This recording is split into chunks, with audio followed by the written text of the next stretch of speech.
Friendly, sad mommy. Okay, another newborn-related subject, and thank you to Dr. Danny, PsyD. And away we go. Perinatal mental health disorders include perinatal mood and anxiety disorders, or PMADs. But first, remember that you can find us on our website, which is podcastpediatricians.com. For this episode particularly, if you're a newborn maternity nurse or know a lactation consultant or a new mom-to-be, please share it. We can also be found on iTunes, Google, Stitcher, and now newly on YouTube. Our disclaimer, Matt. We're sharing our own personal opinions on pediatric care. Always talk to your own pediatric caregiver about your child. Pediatric caregivers should always consult expert guidelines and consider their own community standards of care. For this discussion, the perinatal period is defined as a period between the end of pregnancy through the first year after giving birth. The perinatal mental health disorders include postpartum depression, which does exist despite, as we mentioned last season, Tom Cruise's expert opinion otherwise. And to reiterate, the podcast pediatricians really love Brooke Shields.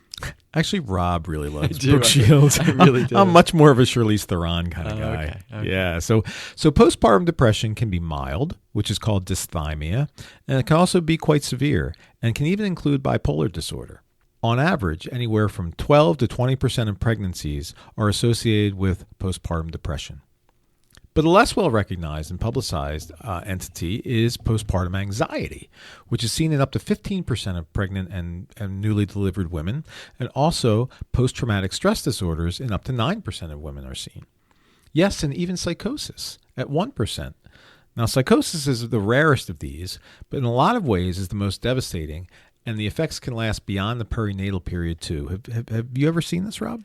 I have. I've had one patient with it, and it was really an awful experience for everyone. I just felt so bad for that family, for that mom. She did recover from it. I know someone who the psychosis lasted for years and years. So this is not common, but it exists, and it's really needs to be identified and addressed quickly. Yeah, like so many things in medicine, the sooner the better, but particularly when there's not just one person involved, but there are a minimum of two, the mom and the baby, and oftentimes the entire family. Right. So postpartum depression is more than just the baby blues. The baby blues after delivery can occur in up to 75% of new moms and can last a few days to a few weeks. These new moms are mostly happy, but they can have some crying episodes and episodes of feeling overwhelmed, often due to hormonal changes and lack of sleep. In contrast to the baby blues is postpartum depression, and this is really a constant, continuous, overwhelming sadness and a feeling of isolation and worthlessness, and it's often associated with a lack of connection to the newborn, coexisting with anxiety.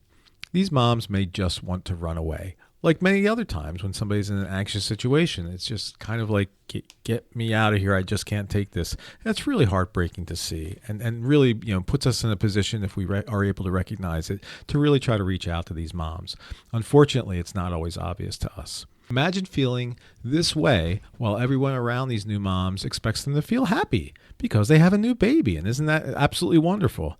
And often this entity, again, this anxiety is missed, and we're just as guilty, if not more guilty, than everybody else involved with a mom's life at that point. Absolutely. Now, postpartum anxiety is extreme worrying about everything, with some combination of irritability, insomnia, shortness of breath, and palpitations.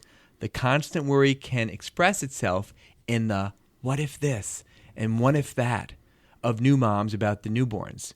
If we, pediatric caregivers, casually remark that the baby looks a bit skinny or is a little bit yellow, it can set off huge anxiety bells and whistles for these moms. And you see that, right? Yeah, I always, as the further I get along in my career, the more careful I am with the specific words I used, because I'll have people who are now even grandparents who are coming back with their children's child who I had seen their children, and they'll say to me, I remember when you said blank. So I try to really reiterate to the people that we train in the office, whether they be nurse practitioners or residents, that you really have to be careful with the words you use, because the smallest thing somebody's going to remember and latch onto, and that's particularly true of new mothers. I've always over the years, more and more made it a point that when I go into a hospital room of a new mom with her newborn, or even those first couple of weeks in the office, to always, always first ask mom how she's feeling and doing. Not ask about the baby, never ask about dad, but ask about mom. Because she often is the most high-risk person in the room. But speaking of that first visit, do you ever notice that when you first go in there hours after delivery, sometimes moms can be glowing and serene and smiling while dad is like fast asleep and kind of moaning about how tired he is? It's kind of lame. You kind of think that that's why the Y chromosome is failing, because after a delivery of 12 hours, the dad's the one that is just totally destroyed. There's the dad completely sacked out, kind of next to the mom, covering their head with a pillow when you're trying to talk. Right. Do you want to hear about your baby? Yes, no. yes. No, I'm really trying to catch a couple Z's here, man. Could you keep it down over there? Yeah, that is not at all an uncommon type of an experience. And I think we both try to acknowledge over and over again that mom must be tired and sore and maybe happy sometimes and not happy other times. And later in the first few weeks, I always ask new moms if they've been away from the baby outside of the house. The answer usually is no. And then I turn to dad and say, have you been away from the baby outside of the house? And the answer is always yes. And that's my way of stressing that it can be helpful for moms to get away from the baby and get a little bit back to themselves, but only, of course, if they want to. But it's important that dad and grandma hear that mom needs to have some time on her own if possible. Yeah. So the American Academy of Pediatrics recommends that we screen moms for postpartum depression at the ages of 1 month, 2 months, 4 months, and 6 months at those infant visits. And the main screening tool is the Edinburgh Postnatal Depression Scale, or the EPDS, for postpartum depression. It was developed in 1987 and takes about 5 minutes for the moms to fill out. For you pediatricians out there or other providers, you can use the billing code of 99420.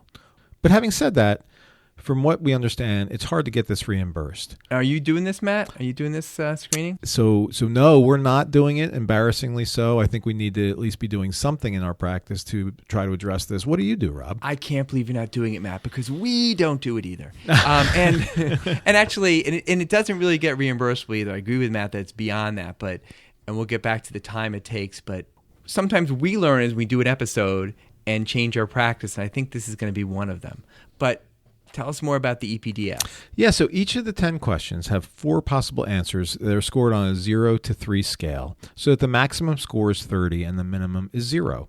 And a score of 0 to 8 means that there's a low potential for postpartum depression, whereas 8 to 12 means likely more of a baby blues situation, 13 to 14 possible postpartum depression, and make sure that we're taking precautions to recognize that. And a score of 15 or more, there's a high probability of depression.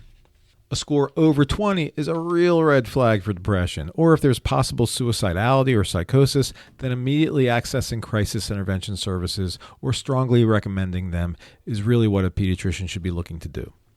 If you do the screening, what you really need to know is what your resources are in the community for helping a mom, which certainly can include things like touching base with her obstetrician or her primary care provider, or community resources for maternal support systems for postpartum depression. In Delaware, we have a group called The Mother's Space, which is really wonderful, a place where moms can come together in kind of a compassionate and a supportive way, and it really seems to be a great add to our community. Yes, I just used them this past week and referred to them, so they're a great resource. But there's great resources all over the country for that. Getting back to that screening program, they say it takes less than 5 minutes, but likely would take a good deal more time. And it is, to be honest, it is tough to fit everything into those visits. Although we need to, the Academy of Pediatrics also recommends an alternative. If you don't do the EPDS, you can do a simple 2-question screen. Question 1, over the past 2 weeks, have you ever felt down, depressed, or hopeless? Question 2, over the past 2 weeks, have you felt little interest or pleasure in doing things? Now, I think these 2 questions can easily be put into our templates for these well visits, and I've asked our guru, Dr. Siobhan, to put them in to our templates, and I suspect you will do that too. Yeah, that or something like it. I do think it needs to be part of what we consider in terms of the entire family's health, mental health and otherwise. Now, there is an anxiety screening inventory called the Burns. It has 33 questions, and I don't think it lends itself to office screening right now. But again, remember, postpartum anxiety is almost as common as depression, and we need to be aware of it. And if we see very anxious new moms more than usual, we need to look to get her support. In the October 2017 Pediatrics Journal, there's a great article by Dr. van der Zee van den Berg. Yes, that's the full last name of this one person. Also known as Little Stevie. With 6 sections separated by spaces or hyphen. For the record, his first name is Anne Gareth, not Gareth like the original British Office. You don't know that, but I digress. No. Anyway, in this study from the Netherlands, Dr. van der Zee van den Berg did similar newborn screenings that are recommended at the 1, 3, and 6-month visits, well-child visits, in over 3,000 mother-baby dyads, with interventions for moms who seemed to have postpartum depression that was picked up on these well-baby screens. Then when the babies are 9 months of age, they looked at all these moms, and 8.4% of the moms who were not screened during the baby well visits for postpartum depression had depression, versus only 3% of the moms who were screened for depression in the well visits of their children and given interventions appropriately at that time. So a huge benefit of screening for postpartum depression. And why should we care so much as pediatric caregivers about some untreated postpartum depressions in moms? Well, because this greatly increases the baby's behavioral issues, cognitive delays, and impairment of attachment to the moms. Again, in pediatrics, we're all about prevention, and this is a great way to prevent problems in their children and, of course, help the moms. Okay, so we covered the sad mommies part. But what about those baby-friendly? Yes. Mm-hmm. Well, it's well known that a major trigger for postpartum depression and anxiety for new moms is breastfeeding dilemmas and difficulties. We see this all the time. It can be so hard for new moms. There are so many expectations put on them by family and especially by grandmoms about breastfeeding. And also there is plenty of pressure put on moms as part of the whole kind of current mythology of what a woman should be and what a mom should be, that new moms need to do everything perfectly. And this is really fueled by a lot of chatter on the internet that's supported honestly by some doctors and midwives and lactation consultants and various activist groups and other moms really putting the pressure on moms in terms of all the different aspects of breastfeeding. Yeah, there was a great cover article in Time Magazine, October 30th of 2017, called The Goddess Myth by Claire Harworth, and I recommend anybody out there read it. But again, this goddess myth promotes that new moms' bodies are a temple and that anything less than completely natural childhood and only breastfeeding is failing the baby. So epidurals, C-sections, a little bit of formula supplementation, and even medications to induce vaginal births are frowned upon and considered a defeat. There can be a lot of mom shaming fueled by misinformation on the internet. The goal should always be to have a healthy mommy and baby, and there's a lot of ways to get there. Yeah, I always talk to parents who both, and it's generally the moms who are really struggling with this, but both the moms and the dads. And sometimes you just have to bring them back to earth and say, hey, listen, why did you have your baby? You had your baby to make a family. You had your baby to enjoy each other's company. You had your baby to build a life together. You didn't have your baby to suffer. And when you've gotten to a point where you're really feeling overwhelmed by the pressures on you, which can be both subtle and overt by relatives and by the media and by society in general, we really have to take a step back and look at the big picture. Right. And bottom line, hundreds of years ago, when we did not have things like C-sections and induced vaginal births and pain medications and quality formula, a lot more mothers and babies died. They did. Look at the statistics. Yeah, they did. So, and that's not a coincidence either.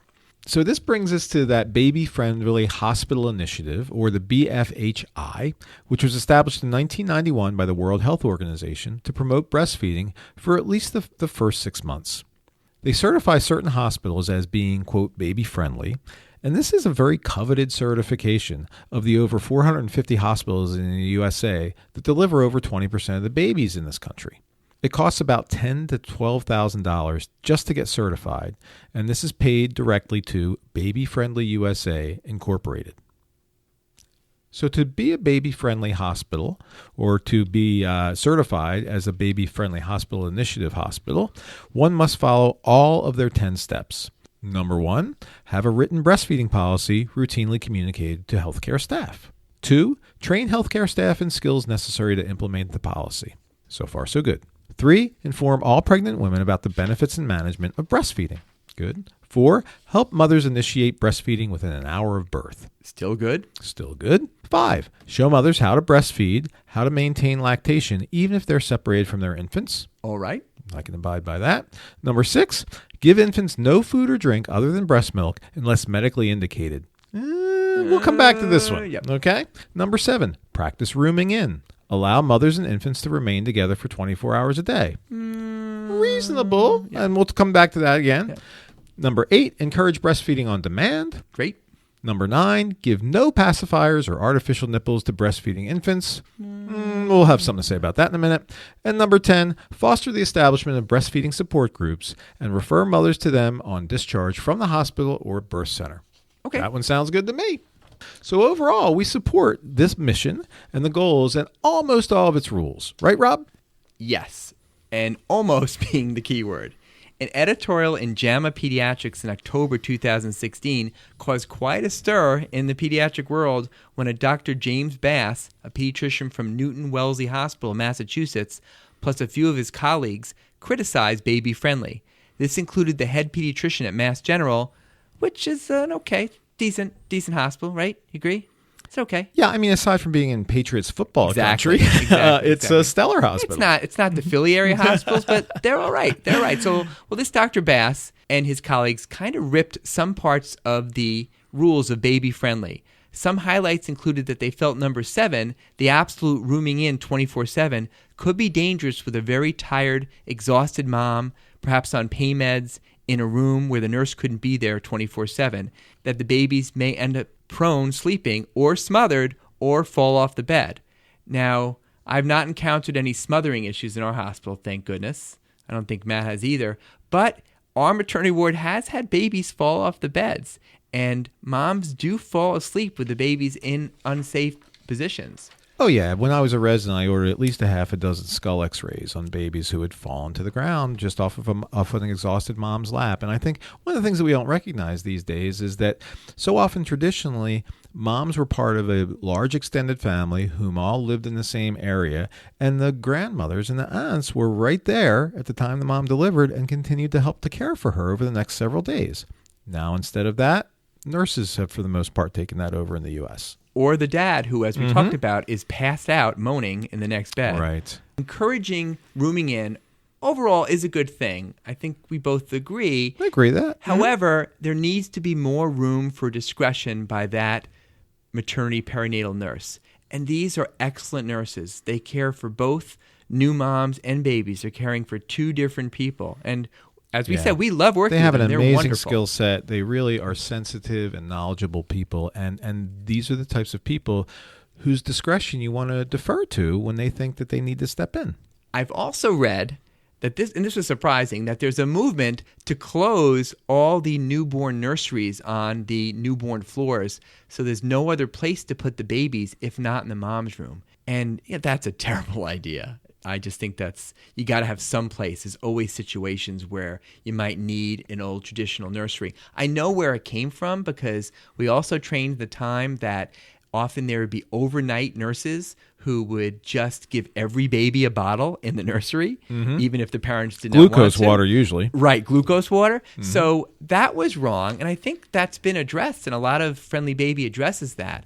But you can't go all the way to the other side and make it so there's no possibility of the baby being outside the mom's room if the nurses feel it would be safest for the baby. Yeah, I mean, sometimes moms do need a break, or it's dangerous to keep the baby in the mom's room without 24/7 supervision, somebody helping out at least. So again, the mom just went through a major traumatic and a wonderful experience. Although as wonderful as it also was very exhausting. And each mom responds to this differently. The nurses who are perinatal nurses are in the best position to judge if it's safe to have a baby in with the mom 24/7 and whether or not they need a place to watch the babies. If it's not wise, that really is something that we need to, defer to the nurses. So we really need to save these nurseries. Save the nurseries. Save the nurseries. Yeah, they are still an important part of, I think, the options that are available to the nursing staff at the hospital and the moms as well. So another point that was made was that the prohibition of any pacifiers might increase the risk of SIDS,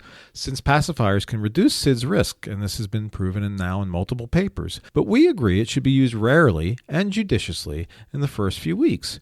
But occasionally you get a baby that just needs to suck on something. I mean, these are non-nutritive. That's right. the other version of that. These are non-nutritive sucklers, and believe me, I had 3 of these kids living in my house when they came home as babies. As successful as we were in terms of feeding them the way that we wanted to and needed to, these kids just wanted to suck the heck out of something all day long to amuse themselves and to make themselves comfortable. And so I think that the overall encompassing rule of never give a baby a pacifier really has to be a baby to baby and baby to mom to baby decision, because so many times this is something that really gives the moms a break. Now, do you use any alternatives to a pacifier, Rob, like the upside down pinky? Not that I mentioned to the moms. Yeah, I mean, I'll back that idea because indeed, from everything I've been told by lactation consultants, an upside down pinky, so what essentially that is you're just presenting a clean pinky, whether it's the mom's or the dad's pinky, held with the pad side upright and letting the baby suckle on that, really can be helpful in terms of helping the baby work through the mechanics of suckling, as long as you're getting the baby to do it the right way. You just have to be, again, careful with hygiene there, and also realize that sometimes you just can't be available to present your pinky 24/7, especially if you're the mom who's trying to get a break. Okay, now back to that number 6 about exclusive breastfeeding.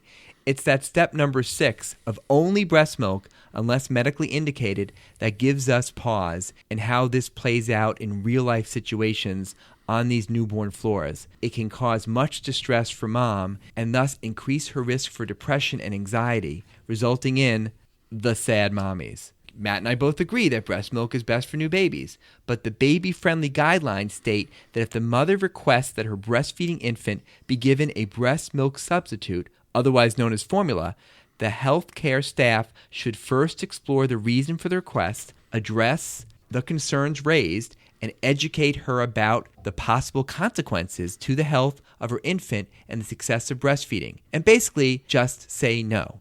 Now, if the mom still requests a breast milk substitute formula a second time, then the request can be granted and the process and informed decision should be documented. The problem is that many new moms get discouraged and guilty when rebuffed that first time, so they never ask again. These baby-friendly guidelines go on to say that any other decisions to give breastfeeding infants formula should only be for medical reasons and require a written order documenting when and why the supplement was indicated. Many nurses are not going to wake up the on-call doctor at 2 a.m. to request permission to supplement, even if they feel it's wise. So this may not be the baby-friendly intention, but the reality is that it's pretty much putting a gag order on the skilled, experienced newborn nurses. The nurses are frustrated, and so too often are the moms.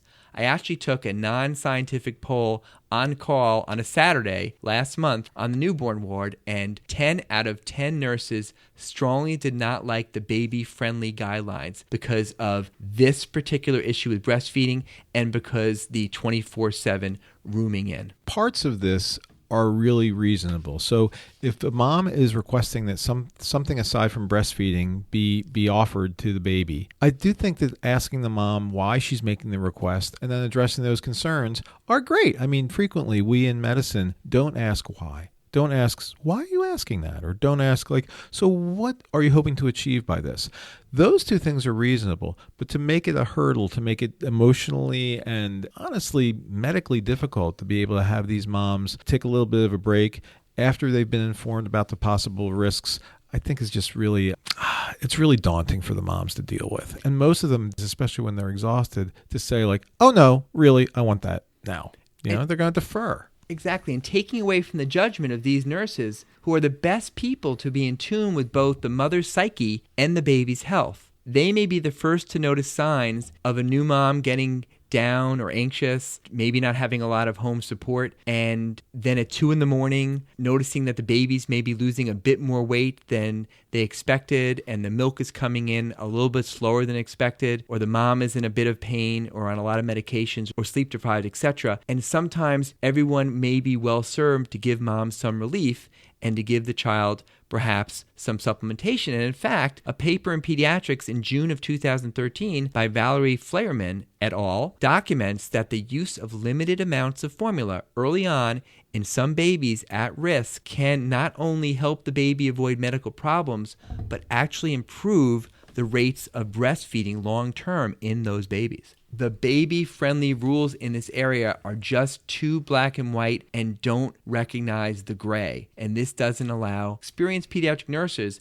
to use their judgment and do their job to help both baby and mom. Now, when Baby Friendly first started in our hospital a few years ago, I was not really aware that it even started. And my usual practice was always that if I had a mom who had maybe history of postpartum depression or difficulty breastfeeding or was particularly anxious about breastfeeding, I told her that we want to promote breastfeeding, but that being a good mom is not defined only by breastfeeding, and that we'll do everything to support breastfeeding, but sometimes it doesn't go completely as planned. And most importantly, we will make sure that our baby is healthy. It's actually, a message I tell all moms at prenatal visits before the baby's delivered also. So when I see these moms after delivery, I always traditionally told them that, well, if they felt they needed to, just ask the nurses to supplement with some formula.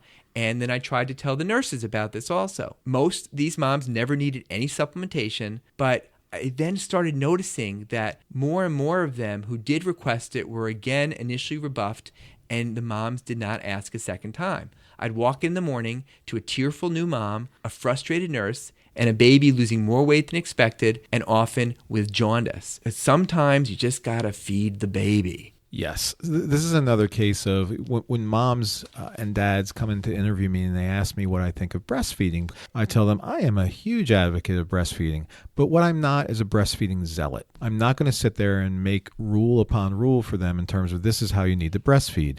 The whole goal here is the end point, to have a healthy baby and as much as we can get the best stuff into them, which optimally is breast milk. But on the other hand, I think to put a mom in a position where there's no compromise on any topic here, on any level, is really unfair. It's unfair to everybody, and it's not good medicine. So, and how I've changed my practice is now when I go in to see the new moms that first day, I tell her that the nurses are not allowed to mention formula supplementation, even if they want to. So if the mom feels she needs a supplement, she must ask for the formula specifically twice and not take no for an answer. I also tell them that, again, supplementation should never be routine, but I don't think it will by itself ruin breastfeeding or cause permanent nipple confusion, although syringe supplementation is preferred over a bottle. Again, as in that study, I think formula supplementation likely improves long-term breastfeeding in some babies and certainly reduces complications like jaundice. Now, when Rob and I did our recent grand rounds at the local hospital, we really brought this up in a very public way to the hospital staff. And there was honestly some understandable defensiveness there. And we did, in fact, maybe come off as a little bit heavy-handed. But what we wanted to point out through our discussion was that some of these rules are meant to be interpreted by the person who's there on the front lines, meaning the pediatric nurses. And thus, it may not have been their intention, but the reality was that the nurses felt like it was a gag order, and the policy was not always serving the new moms and babies' best interests. So that's a problem. And it was kind of nice because in the audience, a few neonatologists, a few of the administration said, well, this is a problem if that's what they're thinking, so we need to look in on it. So we felt okay. Got a little traction. We felt a little justified in terms of picking on them a little bit. Exactly. We'll be right back.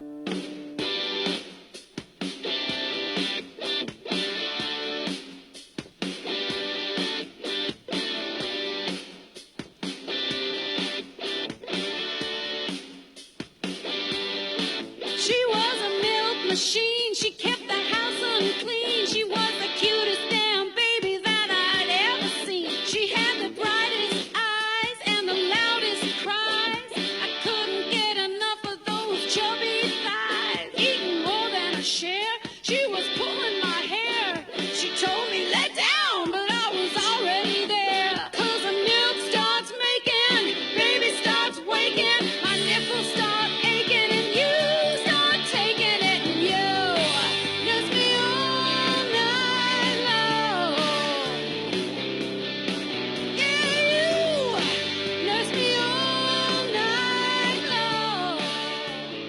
we're back. It's been a while, but we wanted to touch base on some pediatric issues in the news lately. Some of these will turn into full episodes in the near future. So here we go. We are Penn State. We are Penn State. We are The world. We are the children. No, don't do that. We are the ones to make a better day. So let's start You just giving. ruined it for me. I know. Now, we are in Penn State country, so this story certainly hits home. A Pennsylvania grand jury recently released its report on the tragic fraternity hazing death of 19-year-old Tim Piazza this past year at Beta Theta Pi. It's pretty scathing, and one particular line stood out about the shocking apathy of Penn State's administration to his death. Specifically, fraternities were policed by student organizations, not the university itself. Now, to Penn State's credit, they have totally revamped the Greek system and taken control of Greek life and shut down the worst of the offenders. And while this death was particularly tragic, it's not isolated at all for the 750,000 college kids each year in the Greek system. Senseless college deaths like this happen too often all over the country, and obviously not just in fraternities, but it is more likely in the Greek system. It's also weird to me that in most schools, only the fraternities have alcohol at parties and never the sororities. I think if you're going to have alcohol for 21 and above college students, the sororities probably would be more responsible with policing it, and they would also be in their home turf, so perhaps lessen the chances for sexual harassment and assault. Of course, giving young women preferences over guys to get alcohol at college parties harkens back to the landmark 14th Amendment Craig versus Boren case, Matt, of 1976, which gave gender bias a very important intermediate scrutiny, and all due to the Notorious RBG. Whoa. Who is RBG? You know, a famous rapper, RBG. Ruth Bader Ginsburg, the giant on the Supreme Court. And thanks to the More Perfect podcast for that little nugget. Nice. So, Matt, were you in a frat? Nope. I was a GDI. Which means you were rejected. No. Although, since I didn't try, nope. I'll never do it. I was a gosh darn independent, or some variation of that. I was only in college for 2 years, so I was a GDI. We had our own frat called the Rat Frat because we used to catch mice and have ceremonies in the middle of the night. But the second year there, That's some kind of social life you got there, capturing rodents. Yeah, how'd that work out for you on the dating scene? Elder Hall, Northwestern, that was the peak. Nice. But my second year, I did join a frat, Theta Chi, just because I wanted a social life. And it was good. It was a very mellow frat. So you couldn't stand on your own? No. Mm-hmm. Absolutely not. That's a dang shame. Nope. So some have called for the end of the Greek system completely, which has already been done at Williams College and Bowdoin. And there is some merit to the argument that given the hazing and discrimination and segregation and promotion of privilege in much of the Greek system, it's time to end the Greek system. What do you think? Well, as I just said, I speak as an outsider, so never having been involved with it to any great extent. But the traditional Greek system seems to me to have outlived its usefulness, if it ever had one. I mean, the idea of, for instance, a social service group or a social service fraternity, I'm all for that. And they're now popular at some of the major colleges. And that seems to me to be a viable option. Well, and maybe because I was in the Greek system a little bit, I'm not ready to end it all, in my opinion.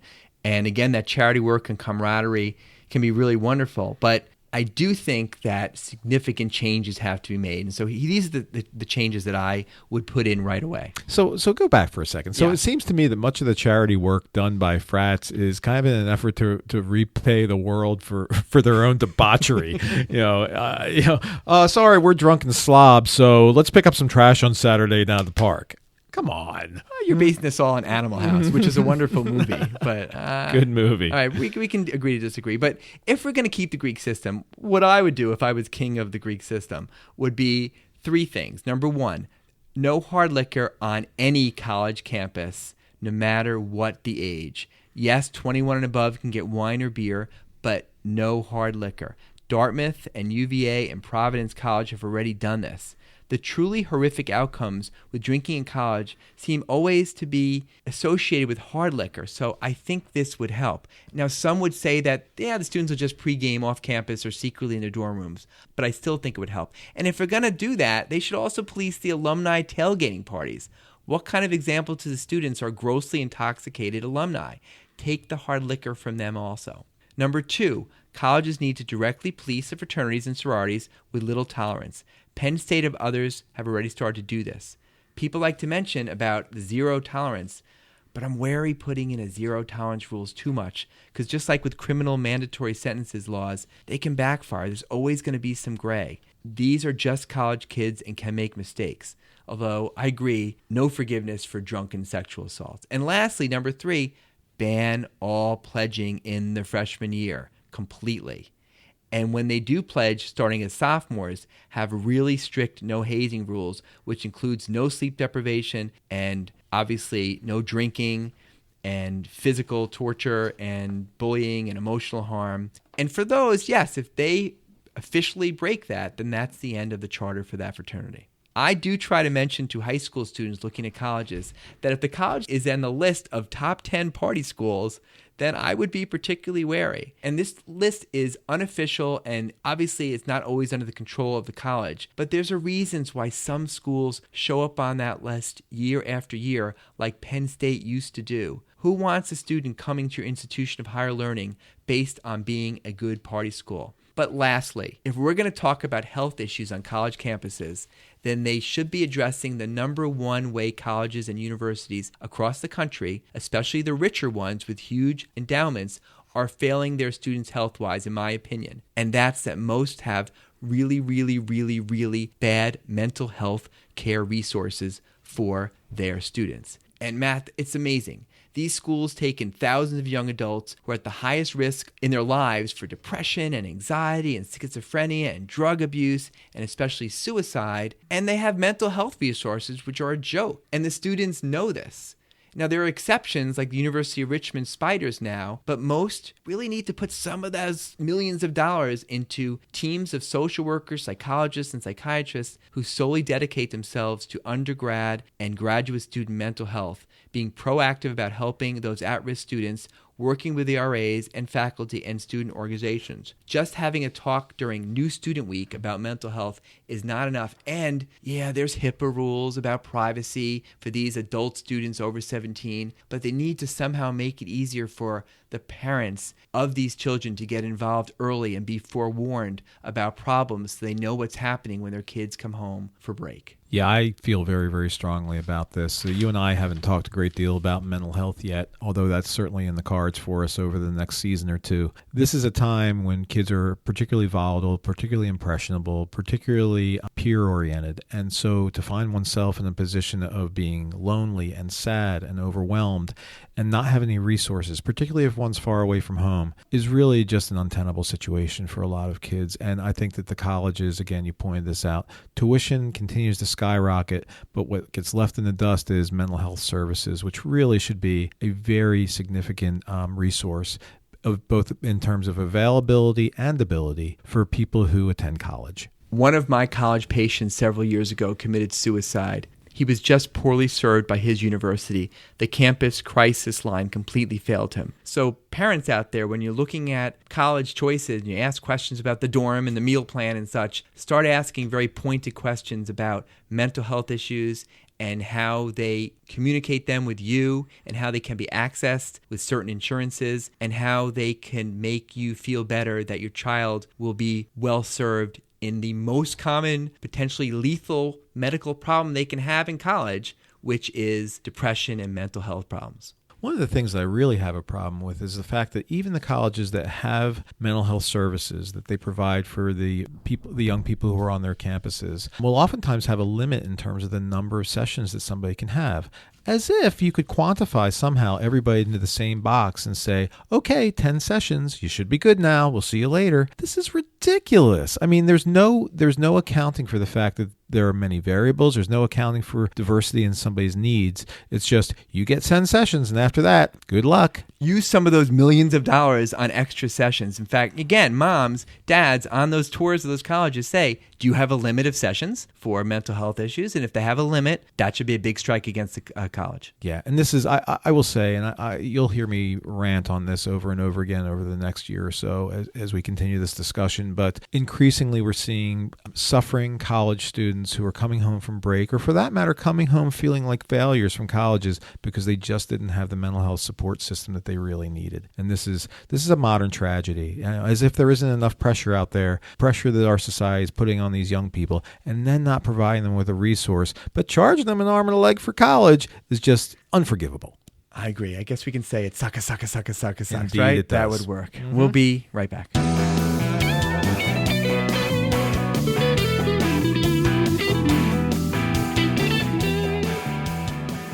Fly, Eagles, fly on the road to victory. Fight, Eagles, fight. Score a touchdown, 1, 2, 3. 1, 2, 3. Hit 'em low, hit 'em high. Watch our Eagles fly. Fly, Eagles, fly on the road to victory. E-A-G-L-E-S, Eagles! We're just one game away from the Super Bowl and winning particularly ugly. That's it for now, boys and girls. Matt says good night, Moon, and we'll be back soon with some pus and obesity. Again, check out podcastpediatricians.com and tell your friends. I state your name. I state your name. Do hereby pledge allegiance to the frat. Do hereby pledge allegiance to the frat. With liberty and fraternity for all. Amen.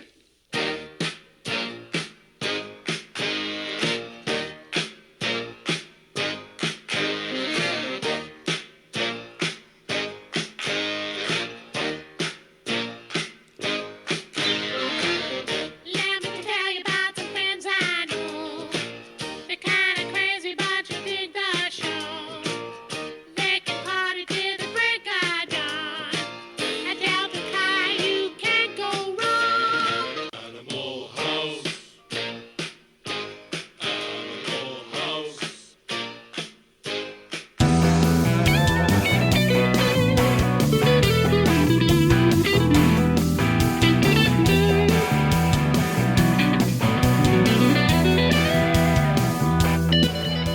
Podcast Pediatricians Productions.